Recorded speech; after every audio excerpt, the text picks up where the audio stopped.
Astonishing purity and youthful freshness. Wow. Staggering vitality and energy. Wow. Vibrant mouthfeel, uniquely nervy yet creamy texture. Stunning. Enticingly pure and vibrant. Creamy.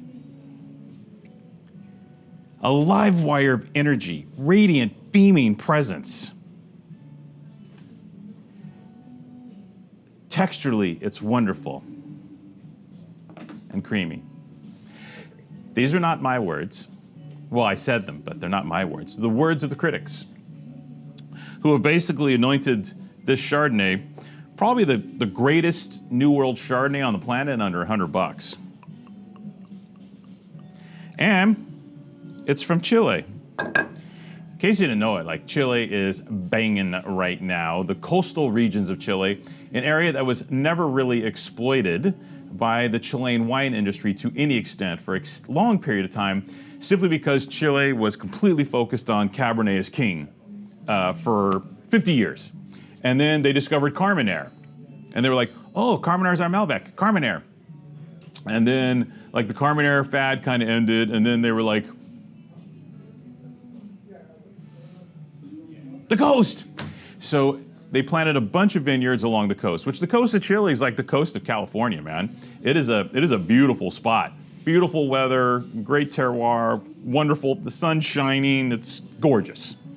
Now, they planted a bunch of these vineyards, mostly Sauvignon Blanc and Chardonnay, very close to the Pacific Ocean. For example, the vineyard for Las Pizarras from Errázuriz is about 8 miles from the water, so very close. This coastal climate mediates temperature, creates a true, what we call, cool climate style, but much like the Santa Rita Hills, it's cool climate, but the sun's always shining. Minimal disease pressure, and allows them to produce a unique, compelling, utterly spectacular style of Chardonnay that, frankly, is very difficult to produce in most anywhere else in the world for a number of reasons. Be it the lack of the slate soils, be it not the perfect temperature, be it not the proximity to the water, the combination of soil, water, temperature, and current winemaking mojo combines to create a style of Chardonnay unlike anything you've ever had before. Now, I say stylistically, the wines from Errázuriz, this Las Pizarras Chardonnay, is probably closest to like those Catena Stones and Bones wines, right? This seems to be the trend in South America with the Chardonnay production. Either super high elevation or super cool coastal vineyards that really reflect true terroir of Chardonnay. The grapes are incredibly high in acid. They are riveting. You heard all those descriptors. That's all true. That's from 4 different critics, by the way. The wine is unlike anything else. People want to make it, they want to say it's Burgundian. It is. People want to say it's New World. It is. People want to say, and that's the point. That's the point. This wine is everything. That sounds pretty heavy, but it's why the wine gets like 97 and 98 points from half a dozen critics every year. Look it up. So this is the latest incarnation of Las Pizarras from Errázuriz, grown in the Aconcagua coast, the Aconcagua Costa in Chile right there. Slate soils, Pizarras is like slate. So you got a lot of metamorphic rock right along the coast here, and you got these slatey soils. Nothing like it in the world of Chardonnay. All barrel fermented, 20% new oak. And I believe it goes through malolactic as well. So we're seeing just this incredibly riveting, nervy, tension, tropical fruits, toast. Wow.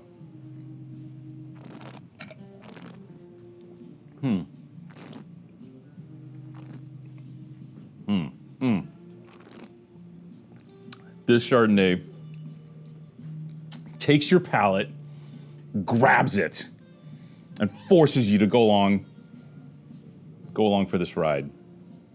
This electric, high voltage, fruit-filled, yet creamy. He's right. It's incredible. It's electric on the outside. There's like an electric fence around the outside of your palate, and the middle is just touched by all this wonderful tropical fruit.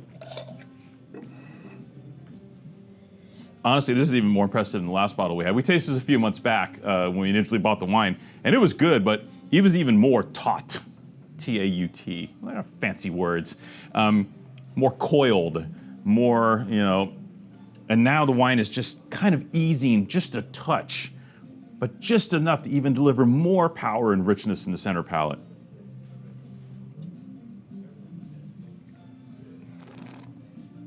The oak is perfectly metered. Blind, I would say Burgundy, but not even like current Burgundy. I'd say it's almost like yesteryear Burgundy. Maybe vintage like 21 or 14, these really nervy, higher acid years that delivered the goods with the fruit in the mid palate. This wine has that type of energy to it.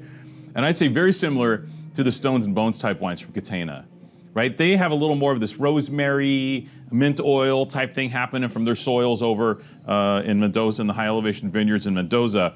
This is a little different spin, but they are kin, right? They're kin. You can feel a connection between those two styles of wines.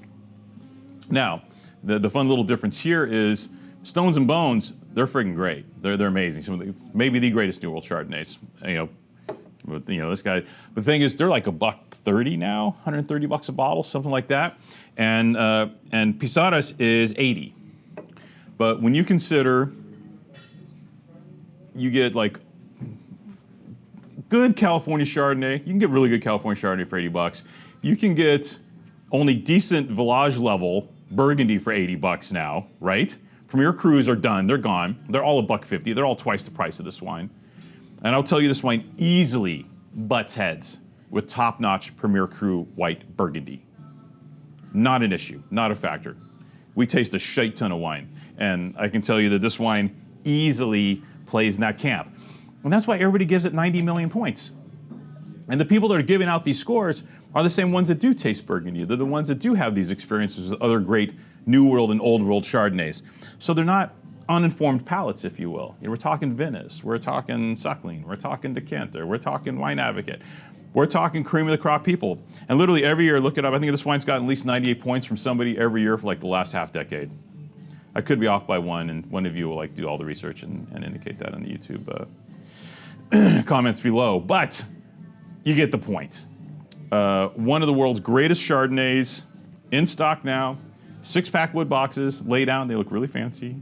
And for the price, on the global Chardonnay scale, this one's pretty tough to beat. What a wine. And friggin' chilly, right? Isn't that crazy? Love it.